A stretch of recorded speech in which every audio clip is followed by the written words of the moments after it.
party piece of this car that we'll look at today is this, the speed key. So if 380 is not fast enough for you, using this key you can lift that limit up to 420, and it's very easy to do. Pop the key into the holder, turn the key. The car is now going through a checking system to make sure it's safe to go 420, and once it's happy, it's now done so, it's written top speed on the dash. We're now free to do 420. And off we go.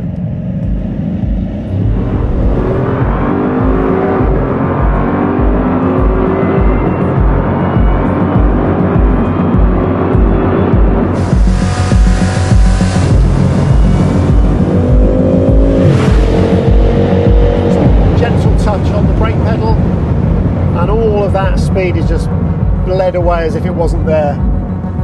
So that's 420 kilometers an hour, easy, stable, secure. I really hope you've enjoyed watching this.